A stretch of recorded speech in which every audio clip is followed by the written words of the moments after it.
ఇప్పుడు మనం ఓలేరు ఇసుక క్వారీలో ఉన్నామండి. ఇది కలెక్టర్ గారు ఇక్కడ శాండ్ కోసం మాన్యువల్ ఎక్స్ట్రాక్షన్ తోటి పర్మిట్ ఇవ్వడం జరిగింది. అయితే ఇక్కడ ఎల్లో కలర్ షర్ట్ ఉంది సూపర్వైజర్. పోయినసారి 3 సార్లు వచ్చినప్పుడు కూడా ఇక్కడే ఉన్నాడు. బాబు నీ పేరేంటమ్మా? దాక్కుంటావు ఎందుకు రా, చెప్పు నీ ప్రాబ్లం ఏంటి? అట్లాంటిది ఈ శాండ్ విత్ క్లే బుస్కని తవ్వుతూ దీన్ని ఇళ్ల ప్లాట్లకు సప్లై చేయడం జరుగుతుంది. ఇది లారీలు కూడా ఉన్నాయి, 10 లారీల వరకు. ప్రతి లారీ నెంబర్ కూడా మనం మీకు చూపించడం జరుగుతుంది. అట్లాగే సముద్రం బ్యాక్ వాటర్ మనకి దగ్గర దగ్గర పోతార్లంక వరకు 1 కిలోమీటర్ అవతల వరకు వచ్చి ఉండయి. ఇప్పుడు ఇందులోనే డెడ్జర్లు పెట్టి మరి వీళ్ళు తవ్వడం జరుగుతుంది. ఇది ఒక హిటాచీ అండి.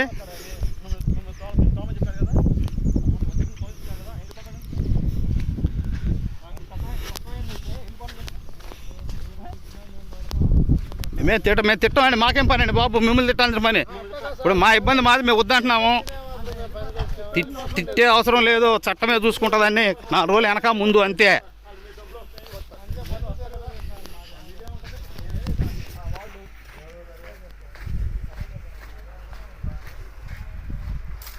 మనం జియో కోఆర్డినేట్స్తో కూడా మనం చూపించడం జరుగుతుంది. ఇక్కడ ఇది మొత్తం ఆల్రెడీ కొన్ని వందల వేల టన్నులు తవ్వేయడం జరిగింది. ఇక్కడ డే అండ్ నైట్ 20 నుంచి 30 టిప్పర్లు నిరంతరంగా పనిచేస్తూనే మనం వచ్చినప్పుడు ఇక్కడ చాలా ఇసుక ఉంది. మీరు చూడండి ఎంత గుంటలు పడిపోయినాయో. ఇక్కడ కలెక్టర్ గారు వీరికి ఇచ్చిన పర్మిషను మాన్యువల్ ఎక్స్ట్రాక్షన్ కింద ఇచ్చారు. ఇప్పుడు వీళ్ళు ఇసుక ఆపేసి రియల్ ఎస్టేట్ వాళ్ళకి ప్లాట్లకి ఉసుక దోలుతున్నారు. అది సొసైటీ లంక ఆనిచ్చి ఈ భూముల్లో నుంచి తవ్వడం జరుగుతుంది. వీళ్ళకి ఇచ్చిన జియో కోఆర్డినేట్స్ వేరు, వీళ్ళు తవ్వేదానికి ఏం సంబంధం లేదు. కనుక దీన్ని అందరూ కూడా మనం గమనించాల్సింది.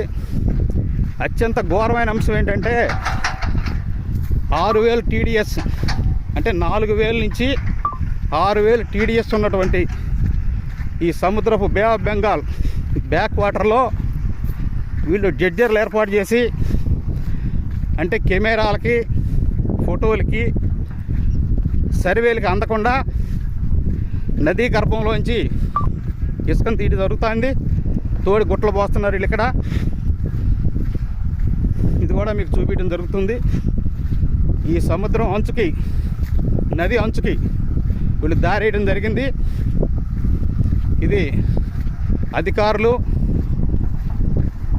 న్యాయాధికారులు అందరూ కూడా దయచేసి గమనించి తీవ్రమైనటువంటి ఈ వైలేషన్స్ని నివారించాలని కోరుకోవడం జరుగుతుంది.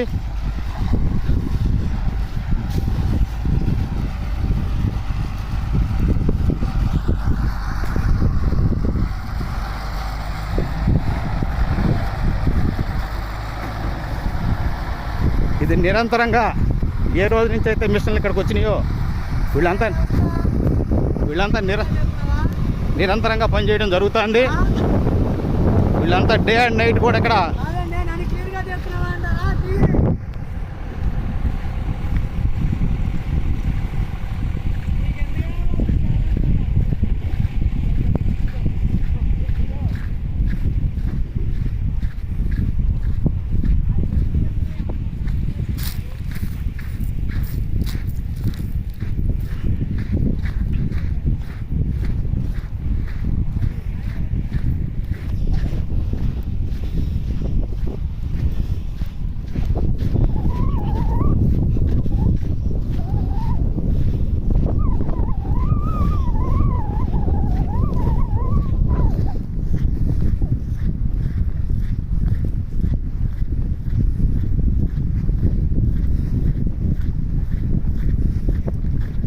ఇక్కడ 2 పడవలు ఉన్నాయి.